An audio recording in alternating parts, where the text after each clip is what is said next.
Before the wrath, there was the whisper. And before the whisper, there was the sun.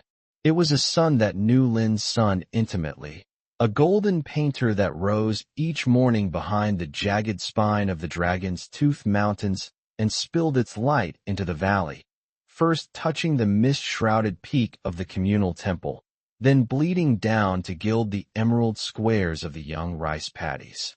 It was a benevolent sun, a partner in the slow, sacred dance of seasons that had governed life in the valley for 1,000 years.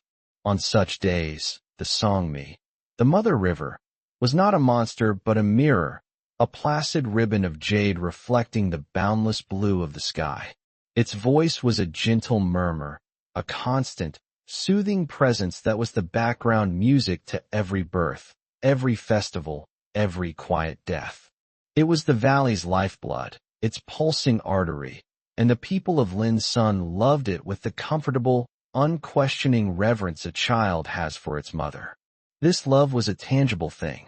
You could see it in the way the fishermen cast their nets, a graceful flick of the wrist that was both a plea and a thank you.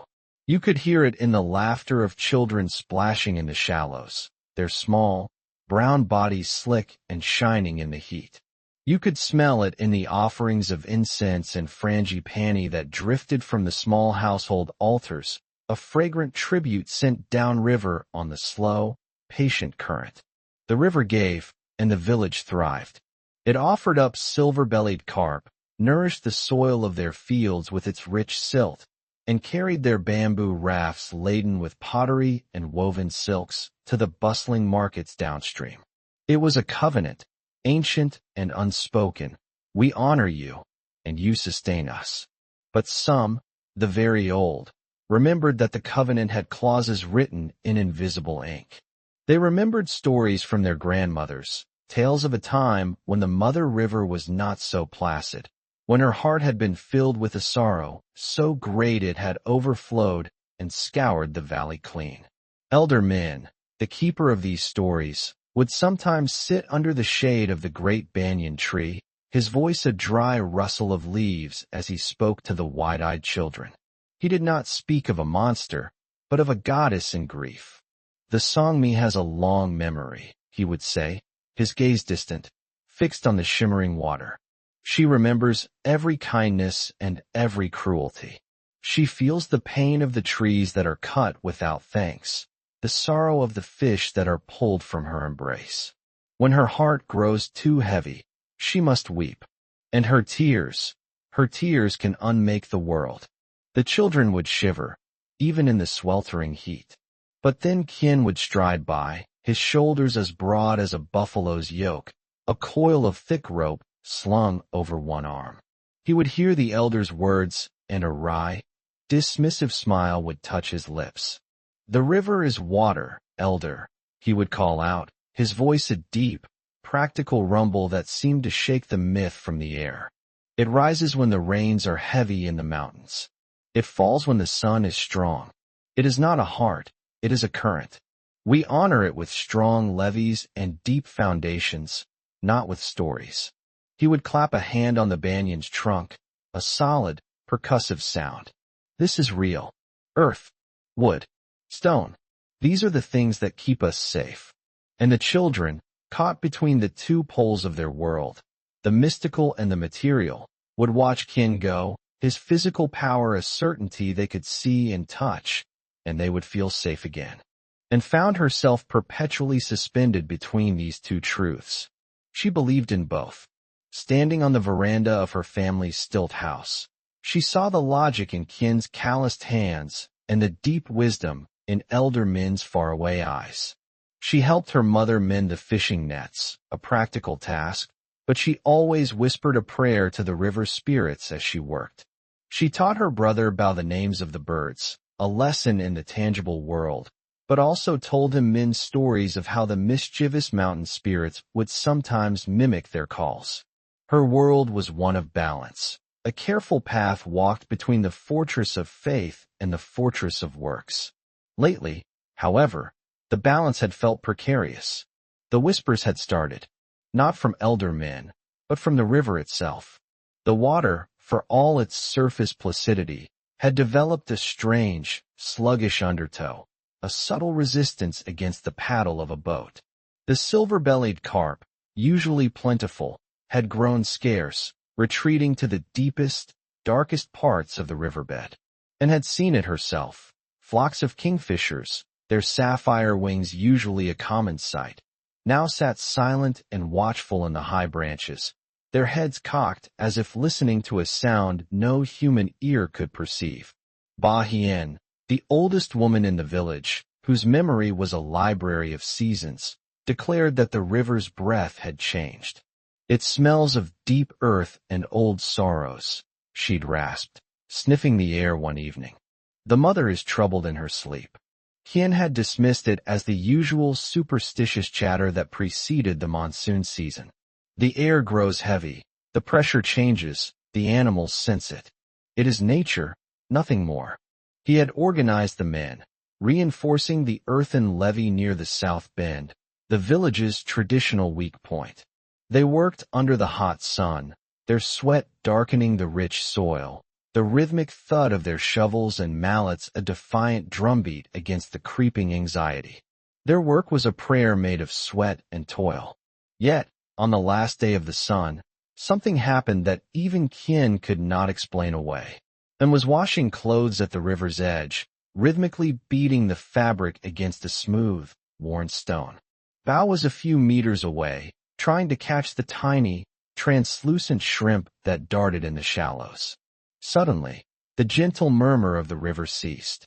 It did not fade. It stopped, as if a great hand had been clamped over its mouth.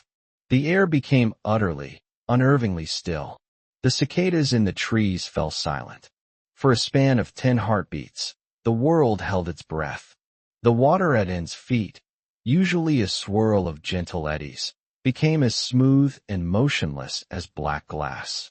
In its perfect, polished surface, she did not see the reflection of the blue sky above, but a distorted, ominous darkness, as if she were staring down into a bottomless well. A primal fear, cold and sharp, pierced her. She snatched Bao's hand, pulling him back from the water's edge just as the sound returned, not as a murmur, but as a low, guttural groan that seemed to rise from the very mud of the riverbed. Then it was gone, and the gentle lapping resumed as if nothing had happened. But something had. A line had been crossed. That night, no one slept easily. The dogs of the village whined and paced, their hackles raised at an unseen threat. The air grew thick, heavy, and cloying, refusing to cool even after the sun had begun. Out behind the mountains, it was an air pregnant with unspoken things, and stood on her veranda long after her family was asleep, watching the river. The moon was a swollen, bruised-looking orange, and its light cast no friendly shimmer on the water. The Song Mi was a vein of ink flowing through the darkness, silent and watchful. The covenant was broken. The whispers were over. The mother was waking up, and in the profound, suffocating stillness of that final, peaceful night, and felt a terrifying certainty settle in her bones. She was waking up in anger. The weeping was about to begin. Chapter 1. The Mother's Wrath. The sky over the village of Linsun had been weeping for 3 days. It was not the gentle, life-giving rain that nourished their rice paddies, the kind that whispered promises of a bountiful harvest. This was a hard, relentless grief, a percussive assault of water that hammered against thatched roofs and turned the rich, dark soil into a slurry of mud. The air, usually sweet with the scent of frangipani and cooking fires, was thick with the metallic tang of ozone and the heavy, cloying smell of saturated earth, and stood on the raised veranda of her family's stilt house, her knuckles white as she gripped the weathered teak railing. Below, what was once a path winding through the village was now a shallow, fast-moving stream of brown water. Her younger brother, Bao, just 7 years old, stood beside her, his small hand clutching the fabric of her trousers. He wasn't crying, but his wide, dark eyes reflected the churning water, mirroring the fear that coiled in Anne's own stomach. "Will the water come into our house?" Chien, he asked, his voice a small thing against the roar, and forced a reassuring smile, stroking his hair. Our house stands tall, little brother. Grandfather built it on strong pillars, remember? It has seen many rains. But she knew, as every soul in Lin's son knew, this was no ordinary rain. This was a monsoon swollen with anger, and its target was the Songmi, the mother river, that coiled around their valley like a protective serpent. For generations, the Songmi had been their lifeblood. It gave them fish, watered their fields, and carried their boats to the distant market. It was a benevolent deity, a source of life. Now, it was becoming a monster. From her vantage point, and could see its transformation. The river, normally a placid ribbon of jade, was a boiling, turgid torrent of mud and debris. It had swallowed its banks whole, devouring the bamboo groves that lined them. The cries of panicked livestock were carried on the wind, sharp and desperate. The river's voice was no longer a gentle murmur. It was a deep, guttural roar that seemed to shake the very foundations of the valley.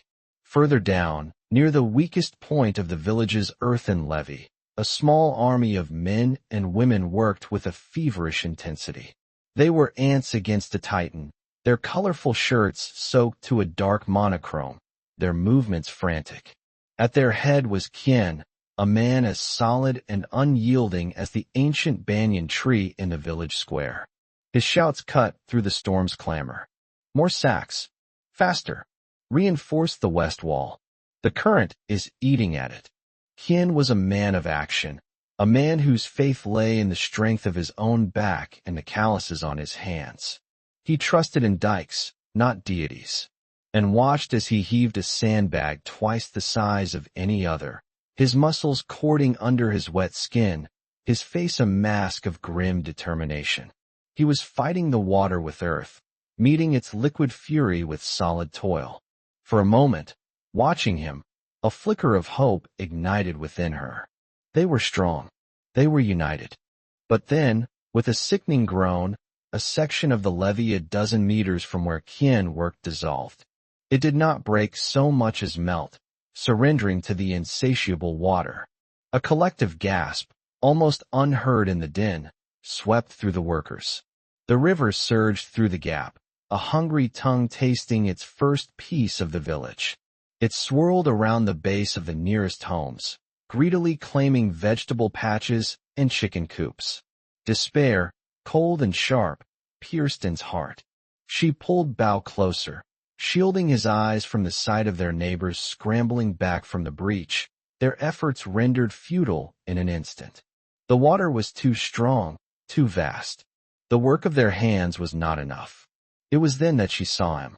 Elder Min, his back straight despite his 80 years, stood alone near the communal temple. He was not looking at the failing levee or the rising water. His gaze was fixed on the heavens, his thin, white hair plastered to his scalp by the rain. He held no shovel, no sandbag. His hands were clasped loosely before him, and his face, etched with the lines of 100 seasons, was serene. He had seen floods before. He had seen droughts and plagues. He had led the village through times of sorrow and celebration.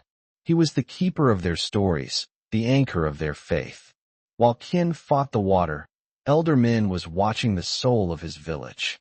As if feeling In's gaze, he turned his head slowly, his eyes finding hers across the churning expanse. He gave a slight, almost imperceptible nod. It was not a gesture of defeat, but of decision. Then, he turned and walked with unhurried steps into the ornate temple, its curved roof like the wings of a protective dragon. Minutes later, the temple bell began to toll. It was not the cheerful, rhythmic peal that called them to festivals, nor the somber, single strike that announced a passing. This was a deep, urgent, and continuous summons. Dong, dong, dong. The sound cut through the roar of the flood, a resonant heartbeat of bronze and wood that spoke directly to the heart of every villager. It was a call they all understood. It meant that the strength of muscle and earth had failed. It meant that hope had been eroded like the riverbank. It was the call for a different kind of shield. One by one, the villagers turned from their desperate work. Qian was the last to stop. He stood waist deep in the encroaching water, his broad shoulders slumped, staring at the breached levee, and could see the war in him, the pragmatist's fury at this surrender, the villagers' deep-seated respect for the summons. He threw the sandbag he was holding into the water with a splash of rage and exhaustion, then wiped the rain and sweat from his face and began wading toward the high ground where the temple stood, and took Bao's hand. "Come," she said, her voice steadier than she felt. "We must go." They descended the steps of their home, the cold water immediately soaking their feet and ankles. It was a shocking, invasive feeling. The flood was no longer a distant threat to be watched. It was here, touching them, claiming their ground. They joined a silent procession moving through the rising water. Old women helped to steady the young. Fathers carried their Allah's children on their shoulders. Their faces were grim, their movements heavy with the weight of what they were leaving behind. They were abandoning their homes, their possessions, their life's work, to the wrath of the Mother River. As they reached the temple courtyard, the full scale of the disaster was laid bare. The Sangmi had broken its chains entirely. It was a vast, churning sea that stretched from one side of the valley to the other, the tops of the tallest trees poking through like desperate, drowning hands. The sound was overwhelming, a symphony of destruction composed of crashing water, splintering wood, and the ceaseless, weeping sky. They crowded into the temple, the air thick with the smell of wet clothes, fear, and the faint, sweet scent of incense that always clung to the ancient timbers. Elder men stood before the gilded altar of the village guardians. The only light came from a few swaying oil lamps that cast long, dancing shadows on the walls, making the carved faces of gods and ancestors seem to flicker between benevolence and sorrow. The bell fell silent. The roar of the flood rushed in to fill the void, a constant, terrifying reminder of the power amassed against them. Elder Min raised his hands, not for silence, but for focus. His voice, when he spoke, was not loud, but it carried a quiet authority that commanded more attention than Qian's loudest shout. "My children," he began, his gaze sweeping over their drenched, frightened faces. "The Sangmi is angry. The sky has opened its heart of sorrow upon us. Our hands have built walls, and those walls have fallen. Our strength has been measured, and it has been found wanting." He paused, letting the truth of his words settle. There is only one levee that can stand against such a flood. There is only one shield that cannot be broken. We have done all that we can with our bodies. Now, we must do what only our spirits can.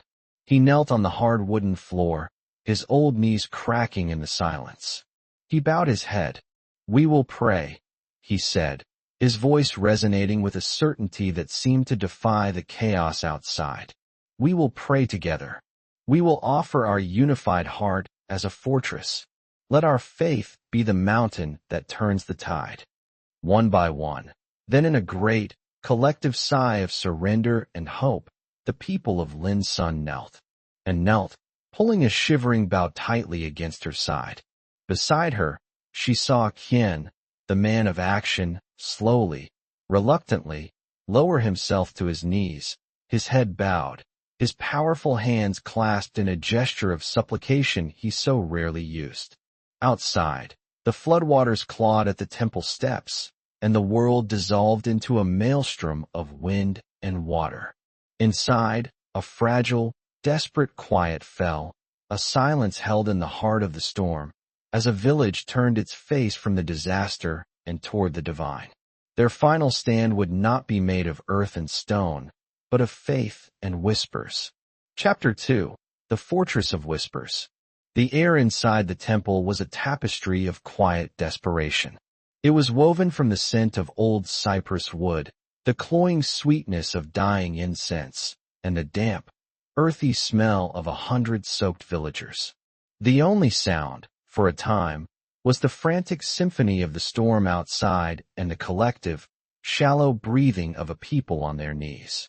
And knelt, her own breath catching in her throat, Bao pressed so tightly against her side she could feel the frantic, bird-like flutter of his heart against her ribs. This was faith in its rawest form. Not the calm, contemplative prayer of a festival day, but a desperate bargain shouted into the teeth of a hurricane. Around her, the whispers began, a low hum that grew to fill the cavernous space.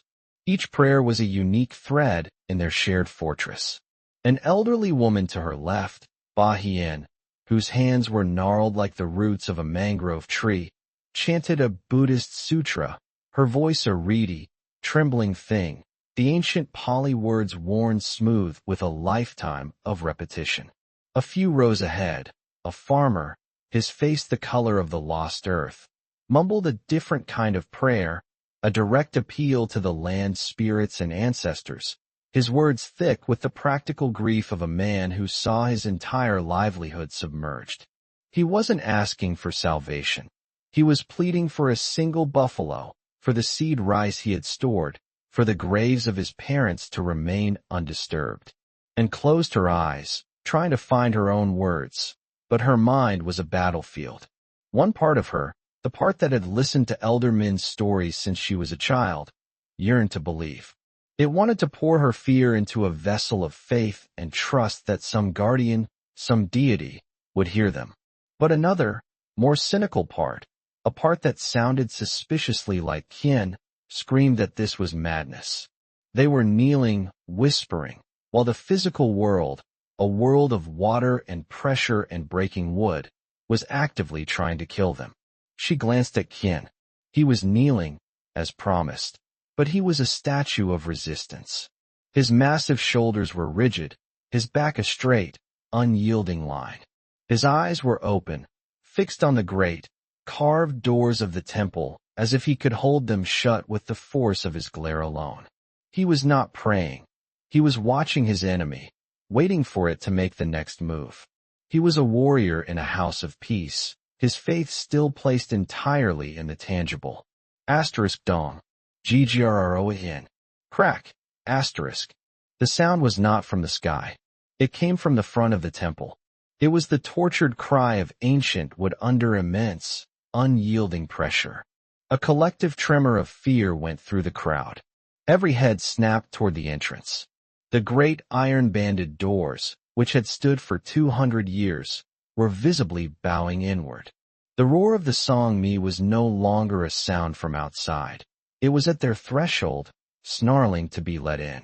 A child began to cry, a high, piercing wail that cut through the murmuring. Bao flinched, burying his face in An's side. Qian, he whimpered, his voice muffled. The monster is here. Hush, little one, she whispered, her own voice shaking. The guardians are stronger. A lie, perhaps, but it was the only shield she could offer him.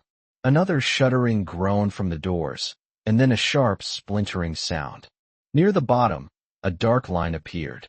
Water, black and menacing, began to seep across the stone floor, a cold, invading tongue. Panic, real and electric, flashed through the temple. A few people started to rise, their whispers turning to frantic cries.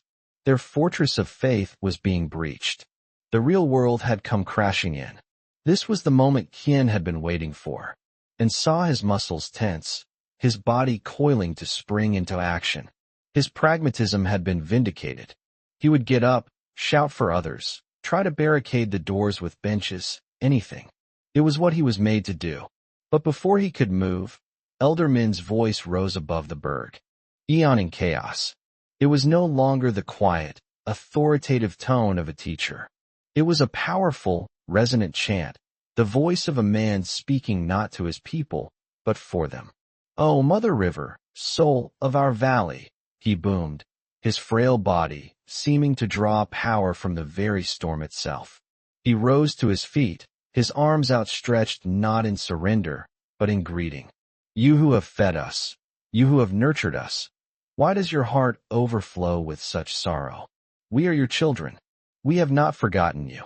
His voice filled the temple, a bronze bell of absolute conviction. The villagers froze, their panic stilled by the sheer force of his will. Hien, halfway to his feet, paused, his face a canvas of conflict. "Hear our heart," Elder Min cried out, his gaze fixed on the groaning doors as if he could see the spirit of the river itself through the wood. "Our fear is our offering. Our voices are the banks we build for you now. Accept our repentance. Accept our love. Be calm, mother. Be calm." He fell to his knees again, but this time he slammed his palms flat on the wet floor, bowing his head until his forehead touched the stone, right at the edge of the encroaching water. It was an act of complete and total prostration, an act of utter surrender. Something broke in Qian, and saw it in the sudden slump of his shoulders. The fight went out of him. The anger, the frustration, the desperate need to do something physical, it all drained away, leaving behind a man as lost and terrified as everyone else. The enemy was inside. His tools, his strength, his logic were useless. He slowly, deliberately, lowered himself back to his knees. He looked at the water sloshing around his feet, then closed his eyes. And for the first time that night, his lips began to move, forming silent, desperate words. A dam had broken inside the temple as well. Spurred by Min's cry and Qian's surrender, the villagers found a new voice. The disparate, fearful whispers coalesced. They became a single, powerful current of sound, a unified chant that rose to challenge the storm, and found herself swept up in it, her cynicism washed away by the tide of shared desperation. She pulled Bao onto her lap, wrapping her arms around him, and added her voice to the roar. Her prayer was simple, a single name repeated over and over. Asterisk Bao, Bao, Bao. Asterisk, a plea for the life of the small boy shivering in her arms. The temple became a resonant chamber, the collective prayer a physical force. It pushed back against the oppressive weight of the storm. Outside, the wind shrieked, and the water hammered against the walls. Inside, 100 voices rose as one, a fragile but defiant shield of human spirit. They knelt in the spreading water, their clothes soaked, their bodies cold, but their voices burned with a desperate, unified fire. How long it lasted, and could not say. Time dissolved. There was only the roar of the flood, the roar of their prayer, and the pounding of her own heart. Then, a change. It was not a sudden silence, or a divine miracle. It was a gradual diminuendo, so subtle at first that Anne thought she was imagining it. The hurricane-force shriek of the wind began to lose its sharpest, most violent edge, softening into a deep, sustained moan. The relentless, percussive drumming of the rain on the temple roof lessened its frantic pace, becoming a heavy but steady downpour. The groaning of the temple doors ceased. The water on the floor, which had reached their ankles, stopped rising. Its relentless advance was halted. Slowly, like an awakening, the collective prayer subsided. One by one, voices fell silent, replaced by the sound of ragged, exhausted breathing. The roar was gone, inside and out. In its place was the steady, weeping sound of the rain and the gurgle of the receding floodwater outside. A profound, bone-deep silence descended upon the temple, broken only by a few stifled sobs. They remained on their knees, not daring to move, listening. The wrath had passed. The Songmi was no longer screaming. It was weeping. And looked up. In the flickering lamplight, she saw Elder Min, still prostrate on the floor. Then her eyes found Qian. He was kneeling upright, his head bowed, his massive hands still clasped together. A single tear tracked a clean path through the grime on his cheek. It was not a tear of grief for a lost home, or of fear. It was the tear of a man who had thrown a lifetime of certainty into a fire and watched it burn, a tear of profound and shattered release. The fortress of whispers had held. Outside, the sky wept, but its anger was spent. In the pre-dawn gloom, a village, broken but alive, waited for the morning. Chapter 3. The World Washed Clean. The silence that followed the storm was a living thing, heavier and more profound than the roar it had replaced. It pressed down on Anne's eardrums, filled the hollows of her chest, a vacuum where a hurricane had been. For long minutes, no one moved. They were a congregation of statues carved from exhaustion and disbelief, kneeling in the shallow, muddy water that now carpeted the temple floor. The air, once thick with prayer, was now thin and sharp with the metallic tang of fresh rain and the primal scent of wet earth. Slowly, like a man waking from a century of sleep, Elderman pushed himself up. His movements were stiff, his white robe stained brown at the knees and hem. He did not look at his flock. Instead, his gaze was fixed on the great doors, silent now, their torment over. The first hint of dawn, a bruised, gray light, began to seep through the high window slits, painting the scene in shades of ash and bone. "Hien," Min said, his voice quiet but clear in the stillness. It was not a command, but a request. Every eye turned to Kien. He remained on his knees, a monolith of stunned stillness. The tear track on his cheek had dried, leaving a pale path through the grime.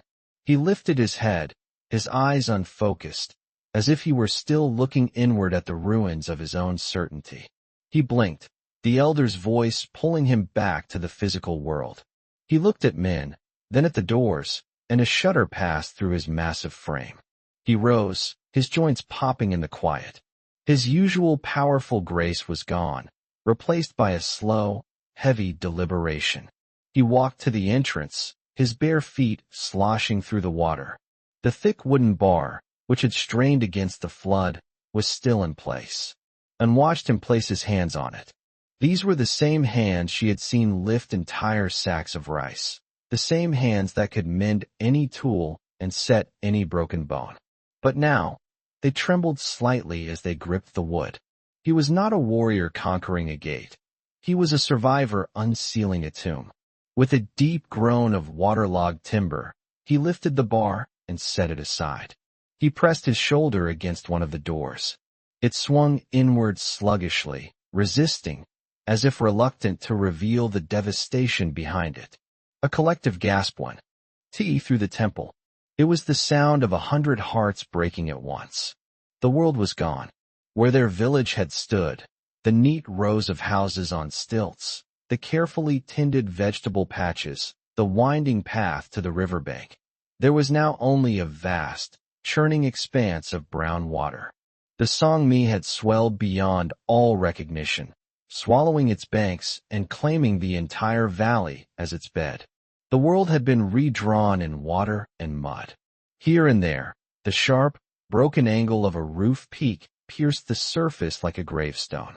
A single, defiant bamboo grove, half submerged, swayed in the current. The ancient banyan tree that had marked the village square was a tangle of naked, grasping roots, torn from the earth and leaning at a drunken, impossible angle. Everything else was gone, submerged, erased. The dawn was not a symbol of hope. It was a merciless illumination of their ruin. The soft gray light revealed the true scale of the cataclysm, a truth the darkness had mercifully hidden. This was not a flood, it was an unmaking. A low moan began near the back of the temple, swelling into a heart-wrenching wail of pure grief. It was Ba Hien, the old woman whose sutress had been a steady rhythm in the night. The sound broke the spell of shocked silence, and a chorus of sorrow erupted around it. People stumbled to their feet, pushing toward the doorway, their faces masks of horror as they searched the brown water for some sign of their former lives, for anything familiar in the alien landscape, and felt Bao stir in her arms.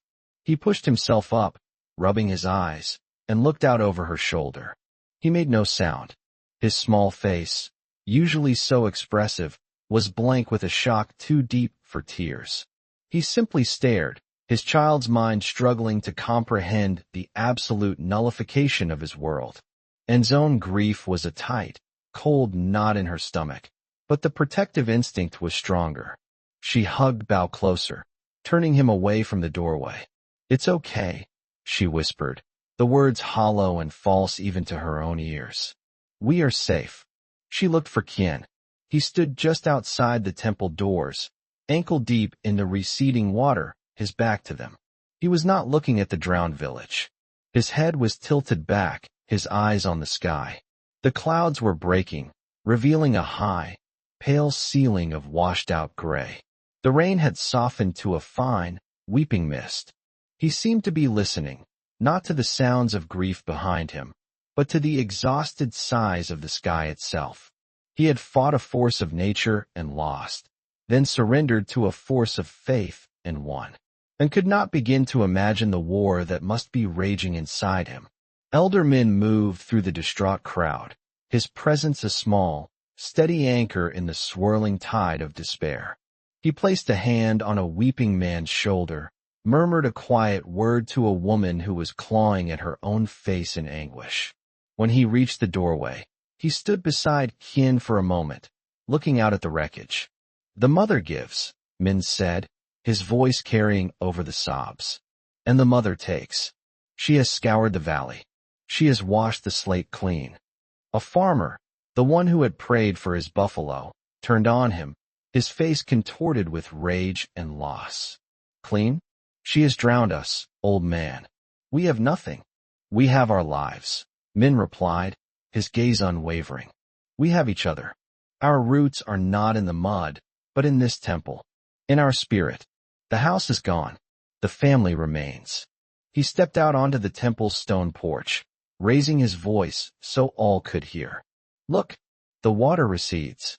The anger is spent. We will grieve. We will cry until our tears run dry. And then, we will find the high ground. We will build a fire.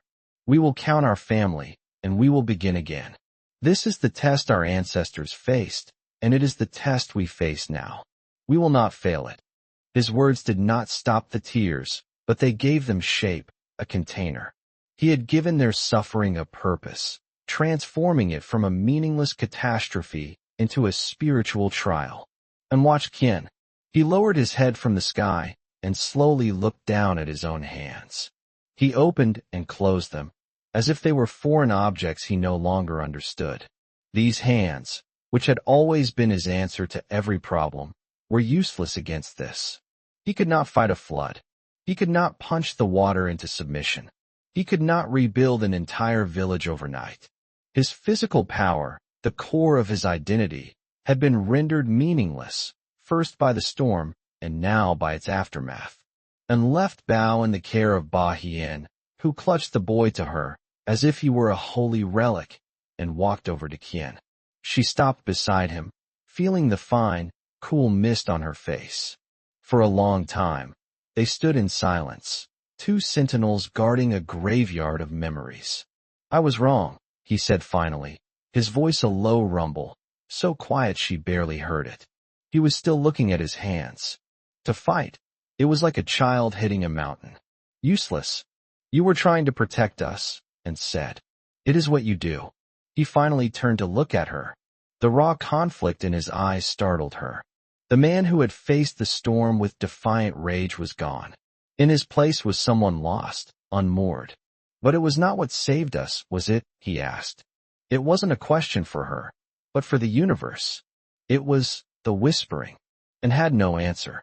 She didn't know if their prayers had truly turned the tide, or if the storm had simply reached the end of its natural life. In the face of such total destruction and improbable survival, the line between faith and coincidence seemed impossibly thin, and ultimately irrelevant. Elder Min is right, she said, her voice soft but firm, pulling him back from the precipice of metaphysics to the muddy ground beneath their feet. We need to begin again. The children are cold. The old ones are fading. We need a fire. Her practical words seemed to find a purchase in his confusion. A fire. It was a tangible task, a small piece of order to impose upon the chaos.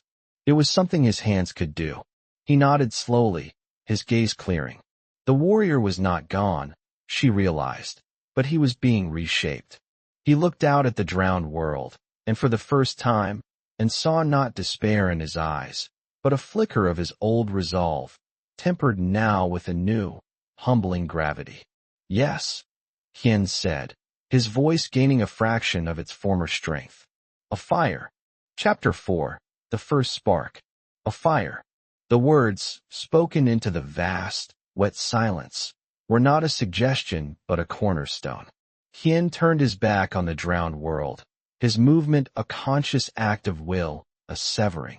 He faced the interior of the temple, his eyes scanning the cavernous space not as a sanctuary, but as a resource.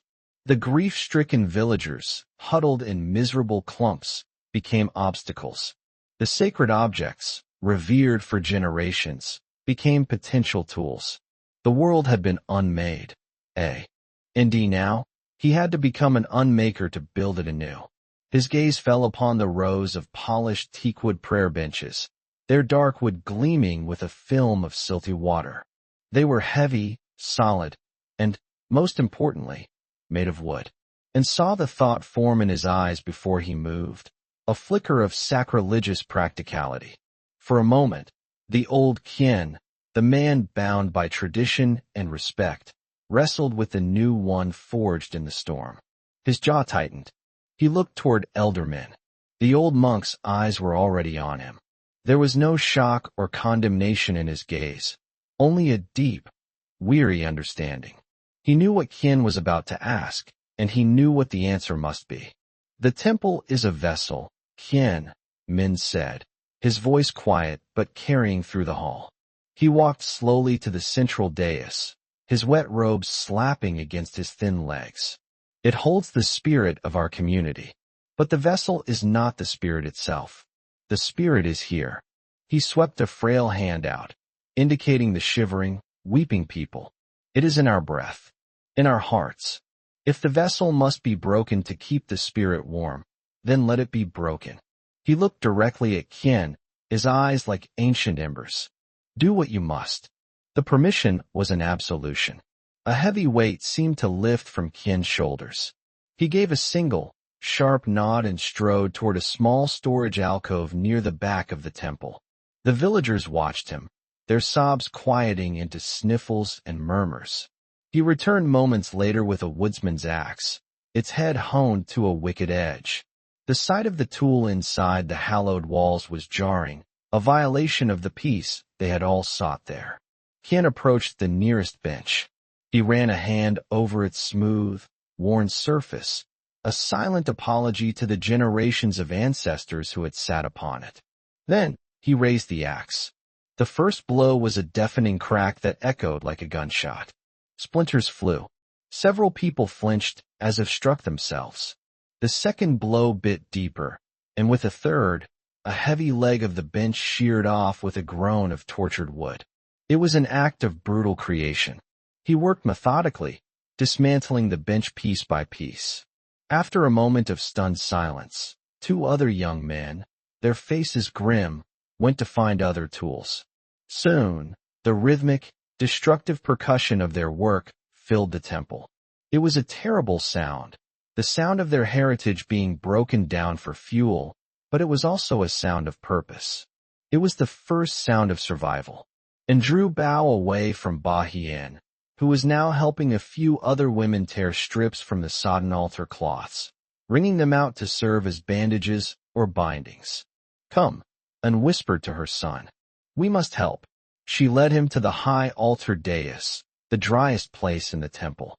We will make the hearth here, she announced to a few nearby women, her voice steadier than she felt.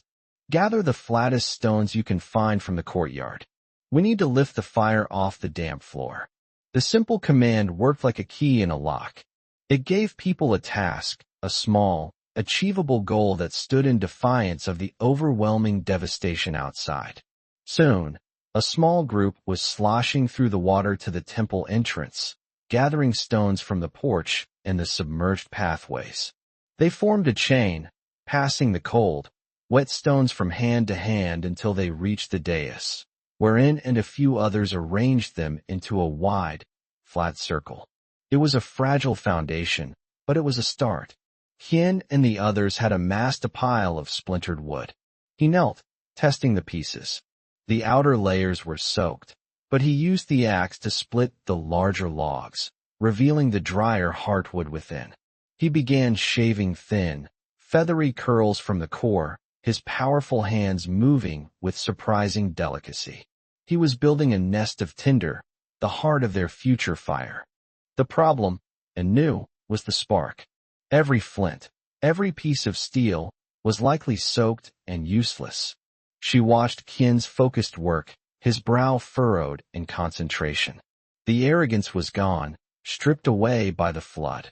What remained was a fierce, desperate intelligence. He was thinking, problem-solving, not just reacting with his fists. The friction bow, a reedy voice said. It was a young man named Tuan, an apprentice carpenter whose workshop was now at the bottom of the Songmi. He stepped forward, his face smudged with dirt. My master taught me. We need a strong bow, a spindle of dry, hard wood, and a fireboard of softer wood. Qian looked up, his eyes meeting Tuan's. He nodded. Show me. Another piece of their broken world was repurposed. A length of stripped bamboo became the bow. A torn strip of a leather satchel became the cord. Tuan, with Qian's help, selected the perfect pieces from the sacrificed bench, a hard, dense spindle and a flatter, softer piece for the hearth. He expertly carved a small depression in the board, with a tiny notch leading off the side where the ember would be born.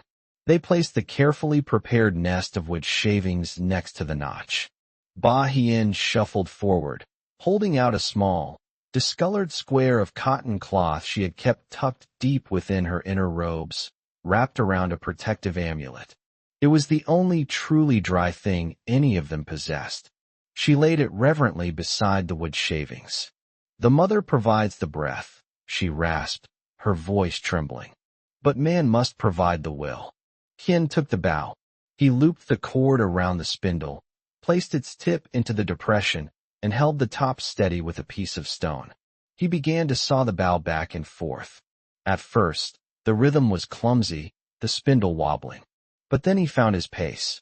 His shoulders and back bunched with effort, muscles coiling and releasing in a steady, powerful rhythm. It was the same strength he had used to bar the door against the storm, but now it was not a force of resistance, but of generation. Minutes stretched on.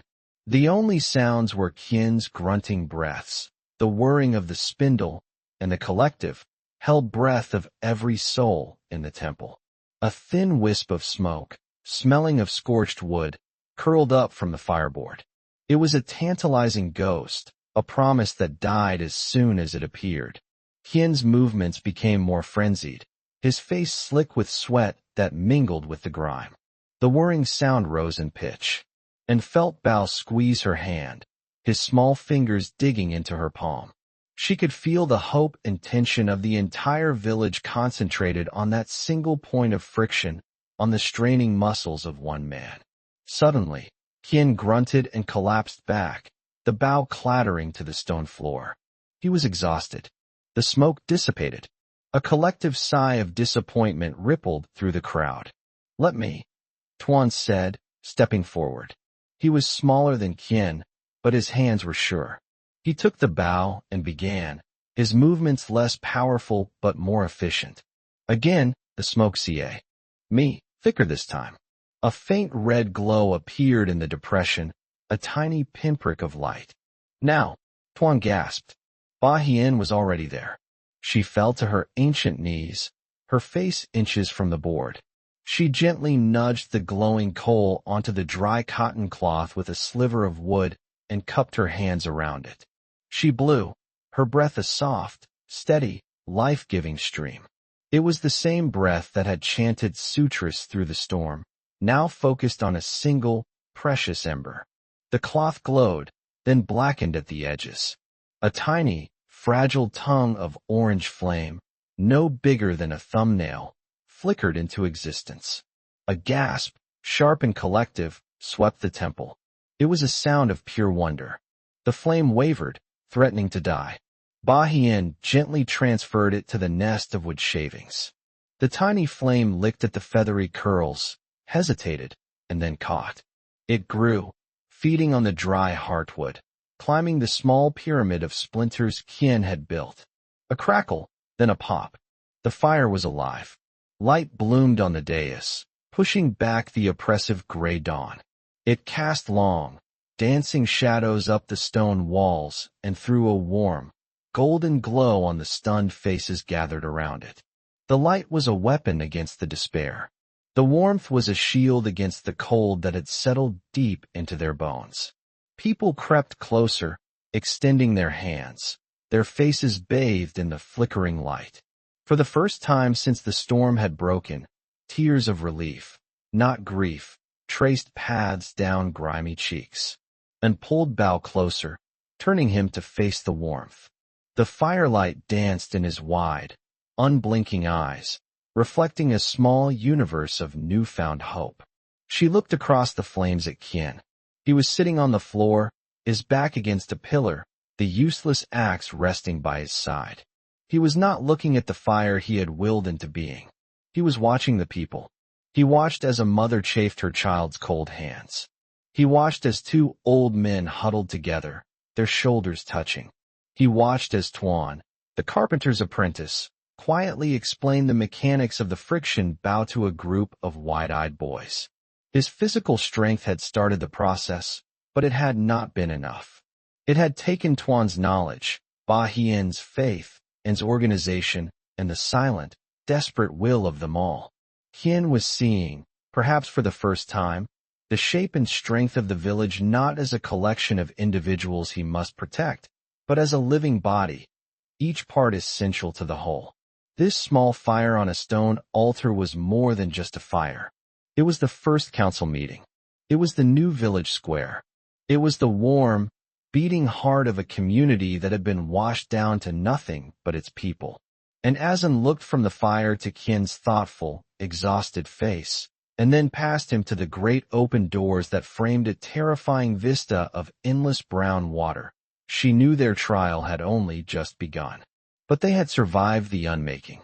They had kindled the first spark. They would begin again. Chapter 5, The Hearth. The fire was a living thing in the heart of the temple. It breathed smoke, it sighed and crackled, it consumed the remnants of their past to offer them a present. Around it, the world had shrunk to the circumference of its light. Beyond that golden circle, the gray, watery gloom still held sway, but it no longer felt absolute. The light did not banish the despair, but it gave it a shape, a boundary. For the first time in what felt like an eternity, the villagers were not just enduring, they were being. They huddled together, a great, silent mass of humanity drawn to this single point of warmth. The steam rising from their damp clothes was a constant hiss, a counterpoint to the fire's chatter. They did not speak much. Words felt too small for the scale of their loss, yet too large for the fragile hold they had on this new reality. Instead, they watched the flames, their faces painted in shifting tones of orange and gold, eyes reflecting the dance, and held Bao on her lap, his small body finally radiating a gentle warmth instead of a chilling dampness. He had fallen asleep, his head heavy on her shoulder, his breathing deep and even. For in that simple sound was a prayer answered. Qian did not sit for long. The relief that had washed over him when the flame first caught had already receded, replaced by the cold, hard calculus of survival. The fire was a ravenous god. It demanded constant tribute. He looked at the pile of splintered wood, the legs of prayer benches, the carved backings, the smooth seats worn down by generations of devotion. It had seemed like a mountain when they first chopped it, but in the greedy glow of the flames, it looked pitifully small. He walked over to Tuan, the apprentice carpenter, who was methodically sorting the wood, placing the driest pieces closest to the fire to be fed in next. "This will not last the night," Qian said, his voice a low rumble. It wasn't an accusation, but a statement of fact. Tuan wiped a grimy hand across his forehead, leaving a streak of soot. "No, on Qian. The outer wood is still too wet. It smothers the flames. We are only burning the heartwood we can split." He gestured with his chin toward the remaining intact benches. We will need more. And the high altar, it is made of ironwood. It will burn hot and long. But to break it, he shook his head, the sacrilege of that act still too great to easily contemplate. Qian's gaze followed Tuan's to the magnificent altar, the centerpiece of the temple, where the bronze statue of the Bodhisattva still sat, serene and untouched. Breaking the benches had been a necessity. Destroying the altar felt like a deeper betrayal, a true abandonment of faith. He turned away. Not yet, he said. There are other things. The library scrolls, the wooden partitions in the monks' quarters. We will burn the mundane before we burn the divine. He placed a hand on Tuan's shoulder. You have a good eye? Manage the fuel. Make it last. I will find more. This simple delegation was a profound shift. The old Qian would have seized the axe himself, trusting only his own strength. The new Qian, tempered by the flood and the fire, was beginning to see the strengths of others. As Qian moved to organize a small party to scavenge within the temple's less sacred spaces, An's attention was drawn to a small, still form near the edge of the firelight. It was Bahian. The old woman who had breathed the fire into life now seemed to have given it all of her own breath. She was leaning against a pillar, her eyes closed, her face a pale, waxy gray that the firelight could not warm. Her hands, resting in her lap, were trembling, and her breathing was a shallow, rattling whisper. And gently shifted bow into the arms of a neighboring woman and hurried to Bahian's side. She knelt and touched the old woman's forehead.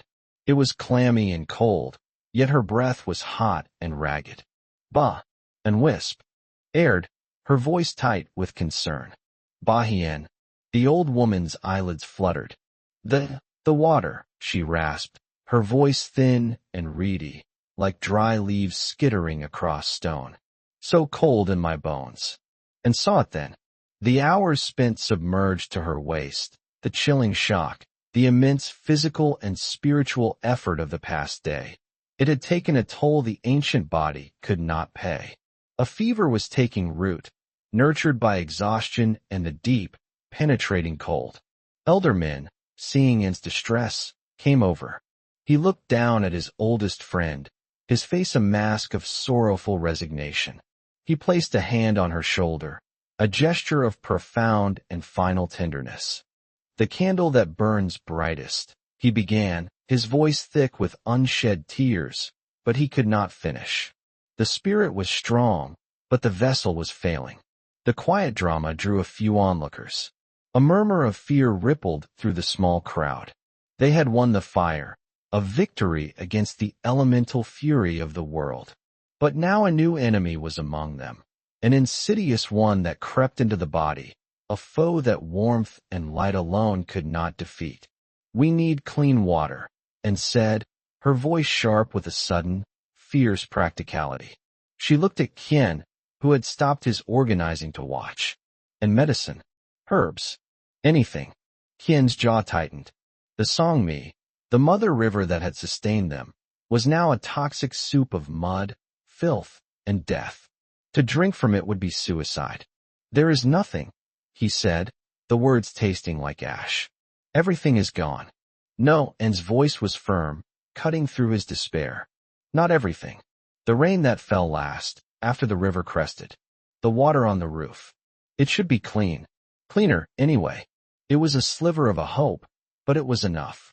Qian looked up at the vast, vaulted ceiling of the temple. High above, small clear-story windows punctuated the gloom.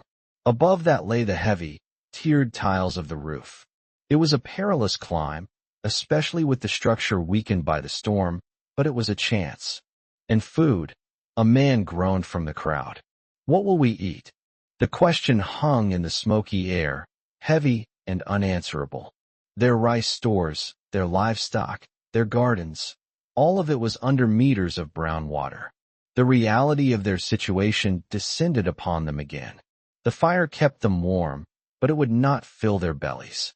One thing at a time, Qian declared, his voice ringing with a newfound authority that was not just about strength, but about focus.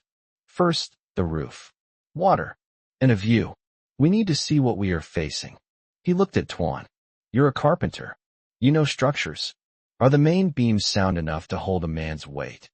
Tuan squinted, his eyes tracing the massive timbers that crisscrossed the darkness above. The heartwood is strong, on Kien. It has held for 200 years. It will hold now.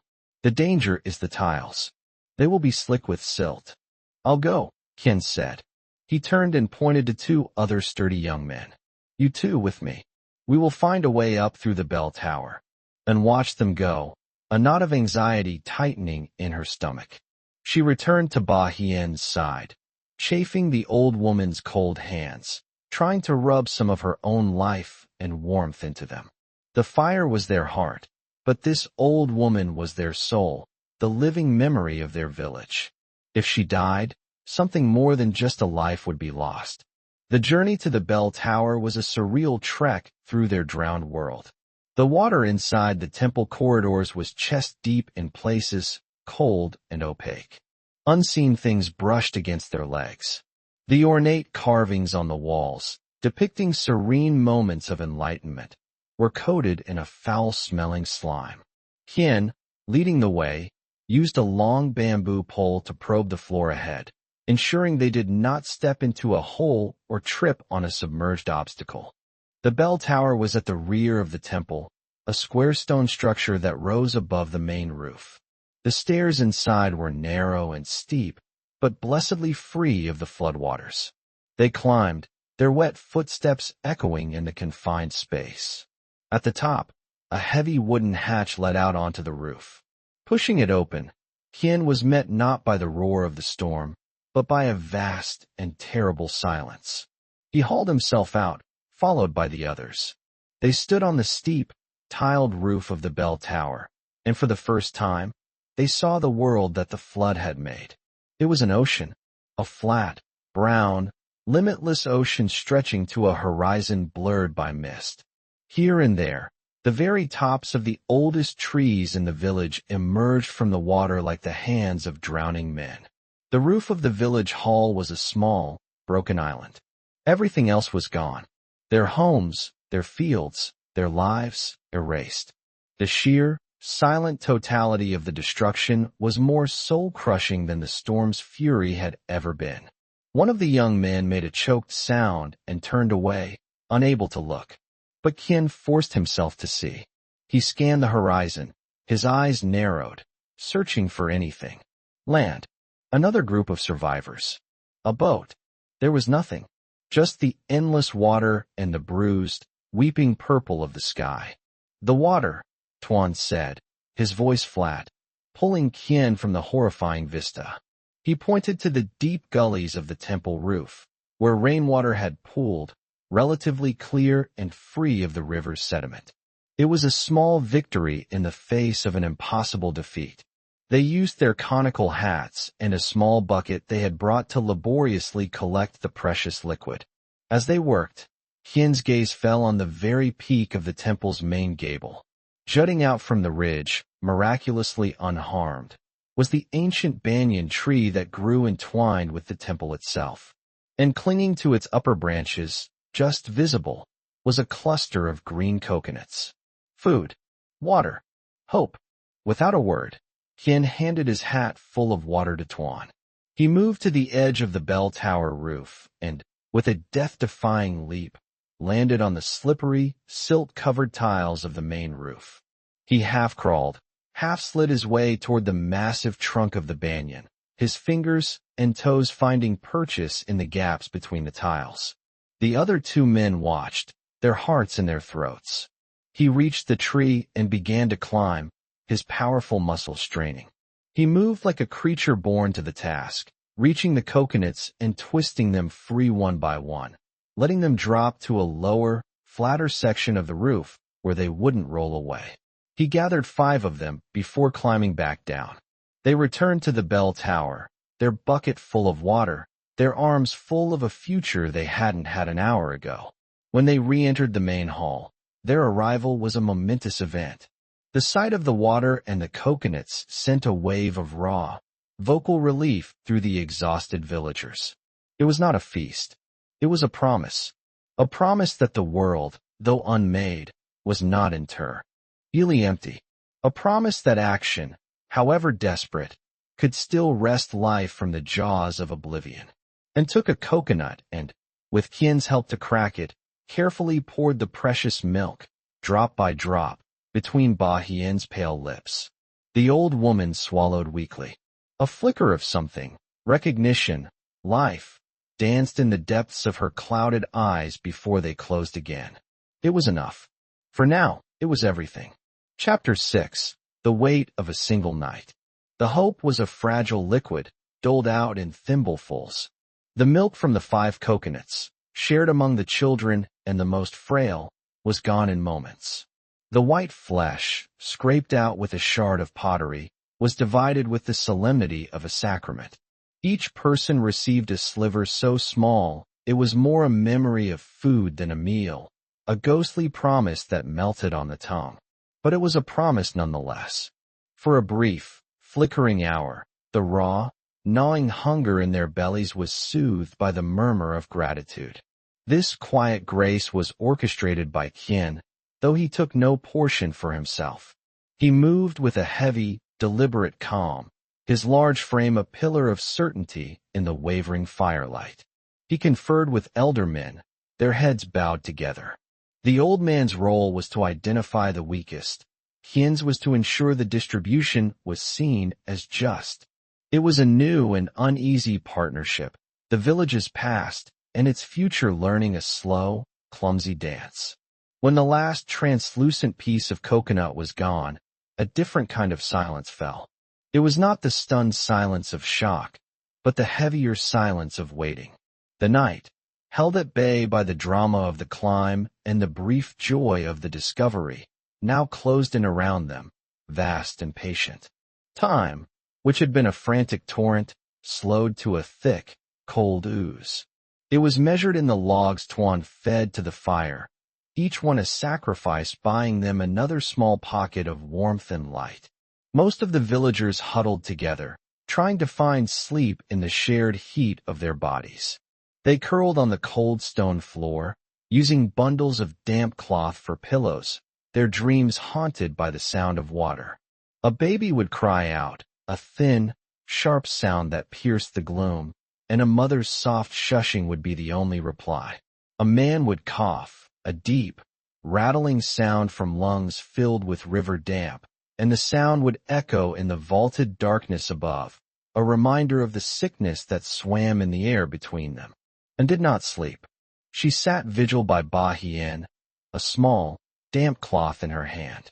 She dipped it into the bucket of precious rooftop water and bathed the old woman's forehead, her temples, the frail, bird-like bones of her wrist. Ba Hien's fever was a stubborn, dry heat that seemed to radiate from her very bones, a cruel inversion of the life-giving fire that burned nearby.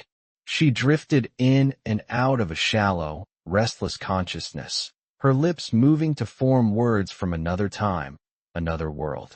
She spoke to her long-dead husband, scolded a child who had been a grown man for 50 years, and hummed fragments of lullabies that his own grandmother had once sung. To listen was to hear the village's history unraveling, and felt as if she were holding the last burning ember of a great library, trying to shield it from the wind with her own body. Kien could not rest either. The small portion of coconut and water he had insisted the other 2 men share had done little to dull the ache in his own belly. But it was a different hunger that drove him. He felt a relentless pressure, a weight on his shoulders as heavy as the temple roof itself. He was no longer just Kien, the strong one, the stubborn one.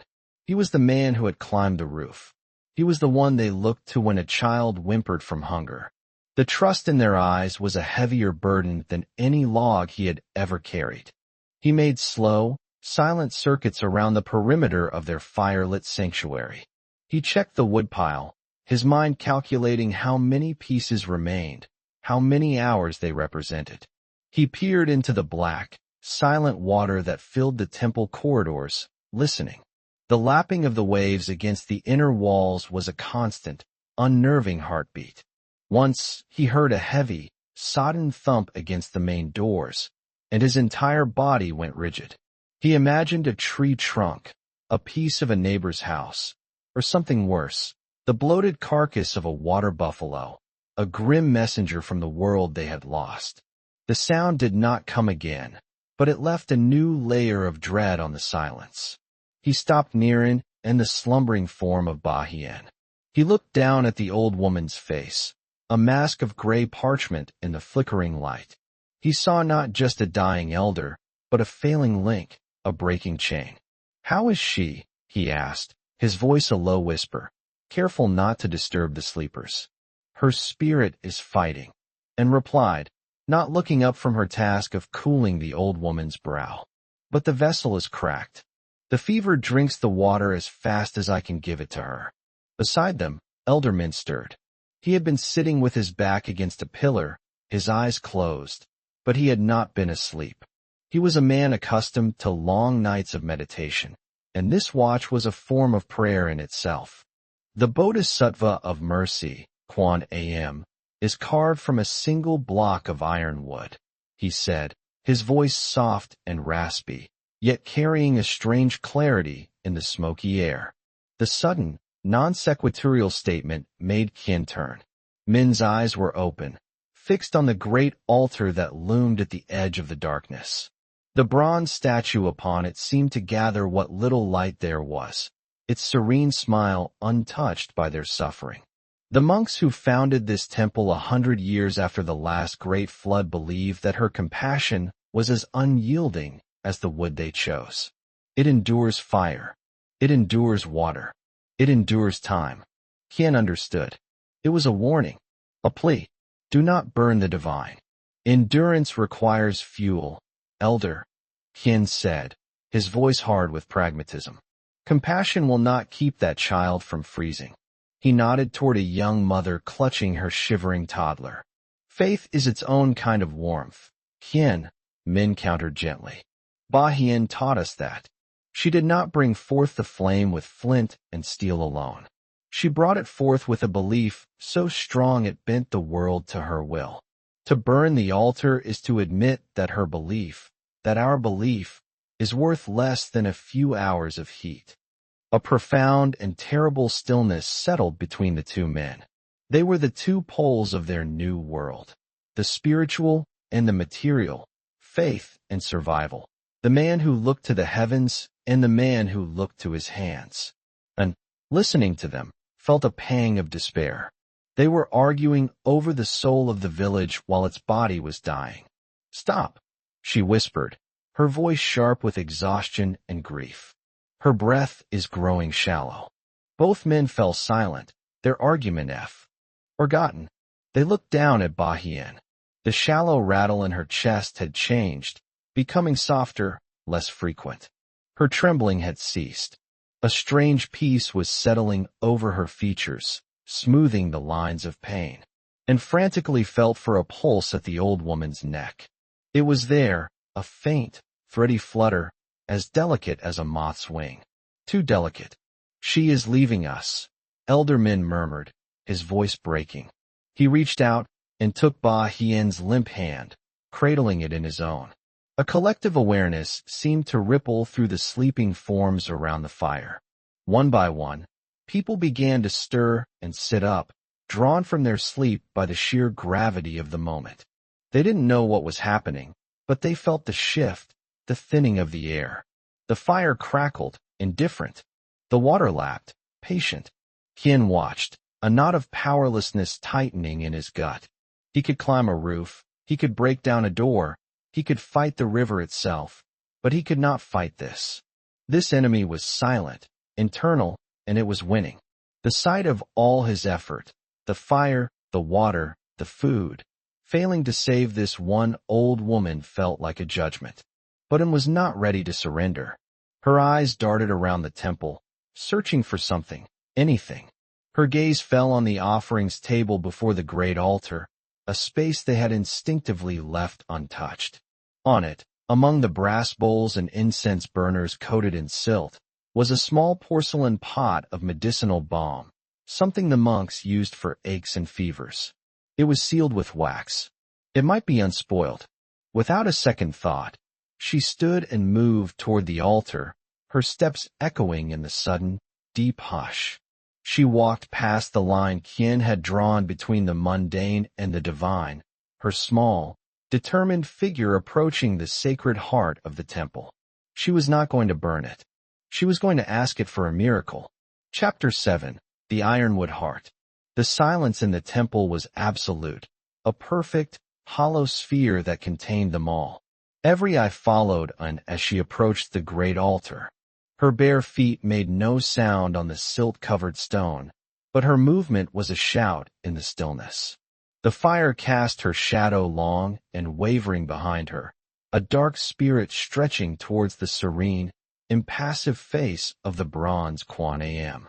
Qian's hands were clenched into fists at his sides, every muscle in his body coiled to act, though he knew not how. Beside him, Elder Min held his breath, his lips moving in a silent prayer, not for a miracle, but perhaps for understanding, and reached the offerings table. Her hands, stained with mud and soot, trembled slightly as she reached for the small porcelain pot. It was cool and smooth beneath her fingertips, a relic from a time of peace, of order. The wax seal was old and hard. For a heart-stopping moment, her numb fingers couldn't break it. A collective sigh, thin and reedy, whispered through the assembled villagers. It was the sound of a hope so fragile it could be broken by a simple wax seal. Then, using the edge of her thumbnail, and scraped and pushed until the wax cracked with a faint snap. The sound was as loud as a falling tree in the pressurized silence. She lifted the lid. A scent, sharp and clean and powerful, bloomed in the stale air. It was camphor and eucalyptus, clove and something else, something green and wild. It was the scent of the world before the water, a memory of mountain air and healing herbs, a ghost of a life they had all but forgotten. Clutching the small pot like a talisman, she returned to Ba Hien's side. The old woman's breathing was now a shallow flutter, a leaf trembling in the last breath of a dying wind, and dipped 2 fingers into the thick, cool balm. She didn't think. She acted on an instinct deeper than knowledge, an inheritance passed down through generations of mothers and daughters. She anointed Ba Hien's temples first, her touch gentle, reverent. Then she drew a line of the balm down the bridge of her nose, over the paper-thin skin of her chest where the sternum rose like a desolate ridge. She rubbed the cooling salve into the palms of the old woman's hands and the soles of her feet. It was not just medicine. It was a rite of passage, an anointing, a final act of love against the encroaching dark. For a long minute, nothing happened. The fever's heat still radiated from the old woman's skin. The lapping of the floodwater was the only clock, counting down the final, precious seconds. Qian felt a bitter despair rise in his throat. He had been a fool to hope. They were all fools, clinging to old stories and fragrant oils while death sat patiently by their fire. And then, a shudder ran through Ba Hien's body. It was not the trembling of fever, but something else, a deep, settling tremor, as if a great weight was finally being laid to rest. The frantic, shallow puffing of her breath eased, slowing into a deeper, calmer rhythm. Her eyelids, which had been fluttering, grew still. Slowly, impossibly, they opened. The cloudy cataracts of age seemed to recede, and for the first time in days, her gaze was clear. It was not the confused, darting look of delirium. It was a gaze of profound and weary clarity. She did not see the vaulted stone ceiling or the anxious faces leaning over her. She saw her people. Her eyes found Elder Min first. A faint smile touched her lips. "Old friend," she whispered, her voice a brittle rustle of dry leaves. The sutras were right. All rivers return to the sea. Min choked back a sob, gripping her hand tighter. "And the sea gives back the rain, my sister. We will meet again." Her gaze then shifted, moving past and with a look of deep, abiding affection, and settled on Qian. She saw the tension in his shoulders, the fierce, protective glare in his eyes. She saw the man who had climbed the roof, the man who was willing to burn down heaven itself to keep his people warm. Hien, she breathed, her voice a little stronger, infused with a final, urgent command. You are strong as the ironwood that holds up this roof. She paused, taking a slow, deliberate breath. But the temple is not the wood. Her gaze swept across the huddled families, the sleeping children, the exhausted faces lit by the fire she had brought them. This is the temple. Protect it. The word struck Qian with the force of a physical blow. In that instant, the terrible choice he had been wrestling with, the sacred altar or the shivering child, dissolved. It had never been a choice at all. Ba Hien had shown him the truth. The spirit was not in the object, but in the community. The faith was not in the statue, but in the act of protecting one another. The altar was a symbol, but the people, their shared breath and beating hearts, were the living thing. A profound peace settled on Ba Hien's face. The last of the fight went out of her, replaced by an acceptance as vast and deep as the water outside. She looked at, and her eyes filled with a gratitude that needed no words. She closed them. Her next breath was a soft sigh, and it was her last. The silence that followed was different. It was not the silence of waiting, but of arrival. Ba Hien was gone. The ember that it had tried to shield was extinguished. But in its place, a warmth remained. No one moved. No one wept aloud. Grief was a blanket they shared, and in the communal quiet, they found a strange and solemn comfort. And gently folded Ba Hien's hands over her chest. Elder Min began to chant, his voice low and sonorous, the ancient words of passage weaving a thread of continuity through their rupture. The prayer was not for the gods. It was for the living, a reminder that life flowed on, that endings were also beginnings. Hien stood watch, but his eyes were no longer on the shadows. He looked at his people. He saw Tuan silently add another log to the fire, not with the frantic energy of before, but with the steady resolve of a keeper. He saw a mother pull her sleeping child closer, her face etched with sorrow but also with determination. He saw the treaty that had been signed in the heart of the storm. Ba Hien's final words had not been a plea, but a charge. She had not left them a legacy of ash and memory, but a blueprint for survival. The long night passed in this shared, silent vigil. When the first hint of dawn came, it was not a triumphant blaze of gold, but a pale, gray watercolor wash that seeped through the high, barred windows. It was a shy, tentative light, the color of uncertainty. With the light came a change in the sound. The incessant, hungry lapping of water against the walls had softened. It was lower, more distant. A new sound emerged, a soft, rhythmic dripping from the eaves of the great roof. The rain had stopped. A child, one of the first to stir from a fitful sleep, pointed a small finger towards the main entrance. Look, he whispered. Through the gap between the top of the immense wooden doors and the stone lintel, a sliver of the outside world was visible. It was not the churning, muddy brown of the flood. It was a line of pale, washed-out blue. The sky, and below it, far in the distance, a slash of impossible, vivid green. It was the summit of Vong Fu Hill, emerging from the water like the back of a great, waking turtle.